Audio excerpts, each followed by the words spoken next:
तो नमस्कार दोस्तों। देखिए, अभी जो वीडियो मैंने डाली थी उसमें क्या होगा, वीडियो कट हो गई थी और तो मैं अगली वीडियो डाल दी है इसके लिए। तो देखिए, अपन क्या पढ़ रहे थे, भला या बुरा। तो भला भला बुरा का क्या हो जाएगा, भला या बुरा। इसके अलावा अपन इसमें दूसरा एग्जाम्पल देखते हैं, जैसे पाप पाप पुण्य। पाप पुण्य, पाप पुण्य का क्या हो जाएगा, पाप या पुण्य। पाप या पुण्य। तो इसमें क्या होता है, कोई भी एक चीज़ आएगी, जैसे पाप कर रहा है तो पाप होगा या फिर पुण्य होगा, दो एक साथ नहीं हो सकते। इसके अलावा अगला देखते हैं अपन, थोड़ा बहुत। थोड़ा बहुत। अब या तो थोड़ा होगा या फिर उसके पास बहुत होगा। तो थोड़ा थोड़ा या बहुत। थोड़ा या बहुत। इसके अलावा ऊंचा नीचा। ऊंचा ऊंचा नीचा। तो ऊंच नीच में क्या हो जाएगा, ऊंचा या नीचा। ऊंचा या नीचा। ऊंचा या नीचा। इसके अलावा और देखें, छोटा बड़ा। छोटा बड़ा। अब छोटा बड़ा में क्या होगा, या तो छोटा होगा या छोटा, या फिर बड़ा, या क्या होगा, या बड़ा। छोटा या बड़ा। अब अगला देखते हैं अपन, जिसका नाम है समाहार द्वंद्व। इसमें मैं एक आपको लिए करने के लिए दे रहा हूँ, जो आप करके कमेंट बॉक्स में बताना है। जैसे इसका क्या होगा, हजार। हजार, 2000। 2000। 1000 2000 का क्या होगा, जो आप कमेंट बॉक्स में करके बताना। अब आगे पढ़ते हैं समाहार द्वंद्व। अगला देखिए, समाहार द्वंद्व नंबर 3 पे आएगा। समाहार समाहार द्वंद्व समास। समाहार द्वंद्व। तो समाहार द्वंद्व में क्या होगा, इसकी परिभाषा लिखते हैं अपन। जब द्वंद्व जब द्वंद्व समास के जब द्वंद्व समास के दोनों दोनों पद जब द्वंद्व समास के दोनों पद पृथक पृथक पृथक अस्तित्व अस्तित्व न रखें न रखें बल्कि समूह का बोध कराएं। अस्तित्व न रखें बल्कि समूह का बोध कराएं।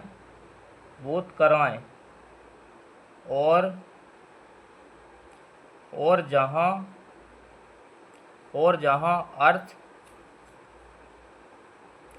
जहां अर्थ शब्दों के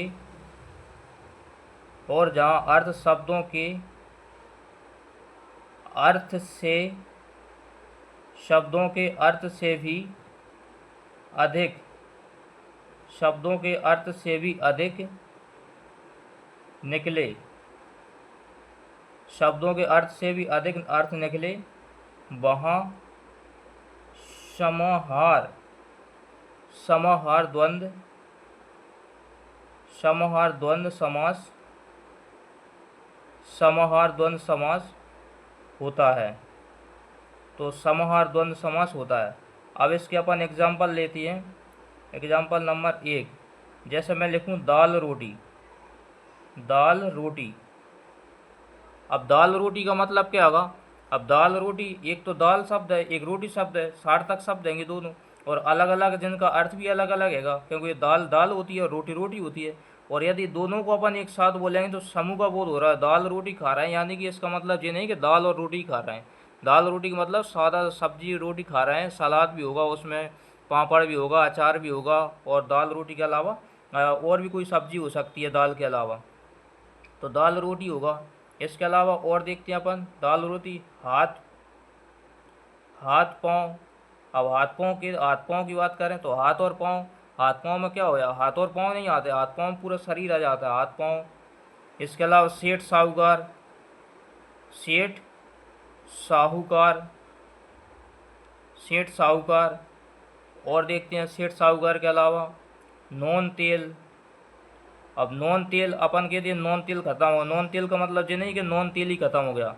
इसमें नॉन तेल में नॉन तेल की अपन बात करें उसमें शक्कर भी आ जाएगी नॉन तेल में, और मिर्ची भी आ जाएगी, मसाला भी, धनिया भी, मतलब वगैरह वगैरह जो भी सब आता है वो सब आ जाएगा। इसके अलावा और देखते हैं सांप बिच्छू। सांप बिच्छू, अब सांप बिच्छू का मतलब सांप बिच्छू नहीं है, सांप बिच्छू में वो सब आ जाएंगे जो जहरीली होती हैं ना, वो सब आ जाएंगे जहरीले जहरीले सांप बिच्छू। आगे देखते हैं अपन खाना पीना। खाना खाना पीना खाना पीना और देखते हैं खाना पीना के अलावा रुपया पैसा। रुपया पैसा रुपया पैसा। 8 नंबर पे घर द्वार, या घर आंगन भी कह सकते हैं, घर आंगन, घर आंगन। और नहाया धोया, नहाया नहाया धोया। अब नहाया धोया। घास घास फूस, घास फूस नहीं कहते, घास फूस, घास फूस। इसके अलावा और देखते हैं दाल, अन्न जल लिखते हैं, अन्न, अन्न जल।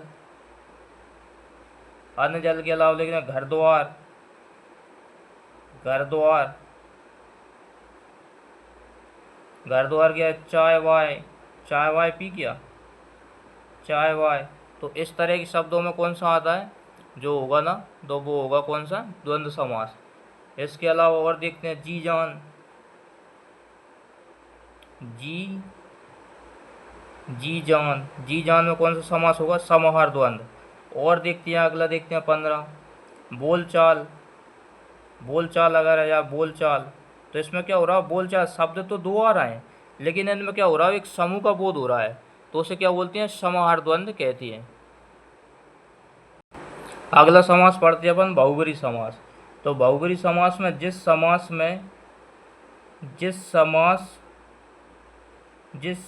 में कोई भी पद कोई भी पद प्रधान ना हो, कोई भी पद प्रधान ना हो, अर्थात कोई पद प्रधान ना हो, अर्थात समस्त पद का, अर्थात समस्त पद के दोनों, समस्त पद के दोनों पदों का शाब्दिक, दोनों पदों का शाब्दिक अर्थ छोड़कर, दोनों पदों का शाब्दिक अर्थ छोड़कर तीसरा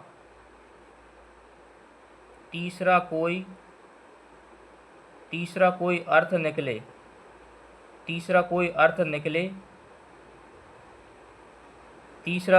निकले उसे बहुब्रीहि समास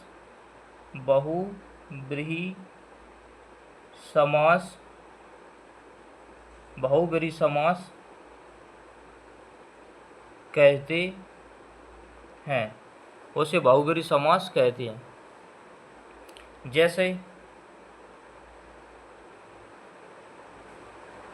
जैसे अपन बात करें पंकज, अब पंकज कैसा बहुब्रीहि समास होगा, कि पंक इसका विकसित करेंगे, पंक प्लस जा का मतलब क्या होता है, जन्म, और पंक मतलब क्या होता है, कीचड़, पंक मतलब क्या होता है, कीचड़, और जा का मतलब क्या होता है, जन्म, यानी कि कीचड़ में जन्मा, ऐसी चीज़ जो कीचड़ में जन्मी। अब कीचड़ में तो बहुत से जो जन्म लेती हैं, तो उसे क्या हर किसी को पंकज कहेंगे, नहीं, जो पंकज ये क्या होगा, रूढ़ शब्द होगा, पंकज है ना, जो किसके लिए रूढ़ हो गया, जी कमल के लिए रूढ़ हो गया, कमल, पंकज किसके लिए रूढ़ हो गया, कमल के लिए।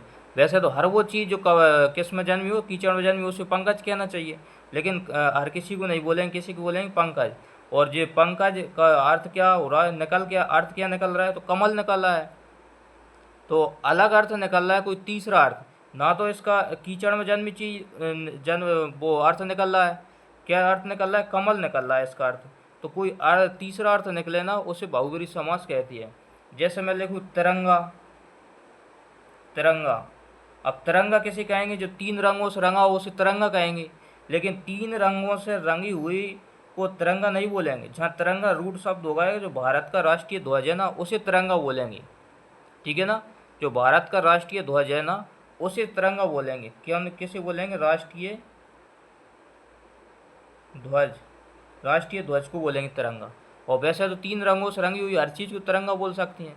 ऐसे अगला देखते हैं, दशानंद। दशानंद, अब दशानंद में क्या हो जाएगा? दशानंद, 10 मतलब 10 10 हैं, 10 के इसका मतलब क्या हो जाएगा? 10। और आनंद का मतलब होता है मुख। आनंद का मतलब क्या होता है? मुख। अब जिसके 10 हैं आनंद, उसे क्या बोलेंगे? दशानंद बोलेंगे। लेकिन जहाँ 10 मुँह वाले को नहीं बोल रहे दशानंद, दशानंद किसे बोल रहे हैं? रावण को, क्योंकि रावण के 10 मुख थे।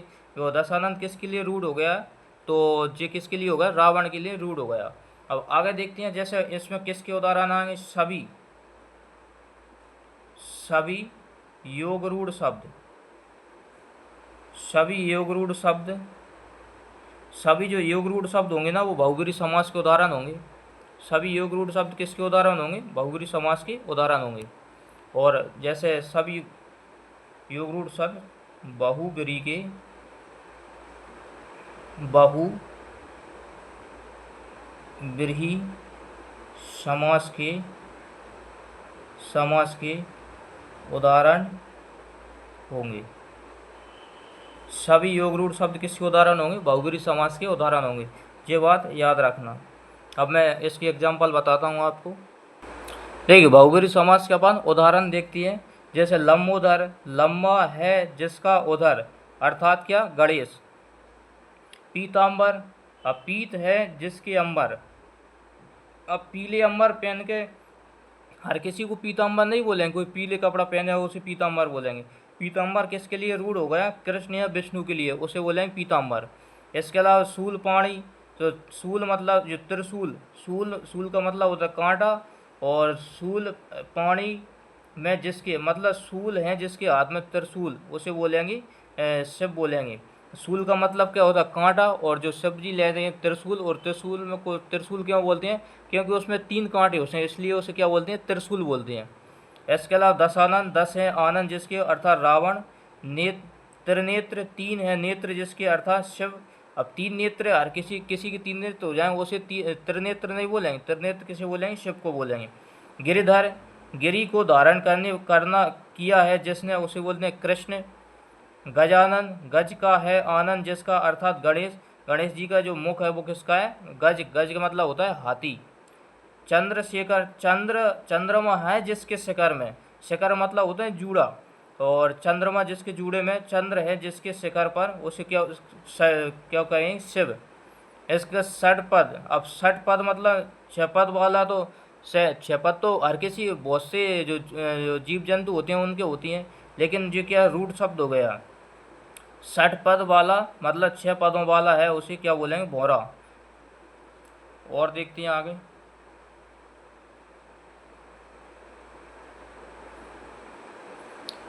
जैसे हलधर, हल को धारण करने वाला, उसे क्या बोलेंगे? बलराम। ऐसे हलधर को, हलधर ऐसा नहीं कि आप हल ले लो तो उसे हलधर बोलेंगे। हलधर मतलब जो बलराम। और एक हलधर का अर्थ वो भी निकलता है बैल। त्रिफला, अब त्रिफला हर कोई से 3 फल नहीं होंगे। त्रिफला, त्रिफला 3 फलों का समूह, जैसे हर्रा, बहरा और आंवला। ये 3 फल याद रखना। त्रिफला मुझे याद है, हर्रा, बहरा और आंवला। चक्रधर, चक्र को धारण करने वाला, अर्थात विष्णु। दिगंबर, दिक मतलब होता है दिशाएं, दिशाएं हैं वस्त्र जिसके, उसे बोलेंगे दिगंबर। जीतेंद्रिय, जीती हूँ जिसने इंद्रिय, उसे बोलेंगे महावीर स्वामी। और महावीर स्वामी के अलावा अपन जीतेंद्रिय उसे भी बोल सकते हैं हनुमान को। और नीलकंठ, नीला है कंठ जिसका, अर्थात शिव। तो ये अपन उदाहरण देखते हैं इतनी, जिससे शायद आपको क्लियर हो गया होगा। और नीलकंठ अपन किसको? मोर को भी बोल सकते हैं, मोर को भी नीलकंठ बोल सकते हैं। तो अपना जो समास का टॉपिक था वो हुआ पूरा। और अगला टॉपिक अपन आप कमेंट बॉक्स में बताना कौन सा पढ़ना है, नहीं फिर मैं मेरे हिसाब से पढ़ाऊँगा ही।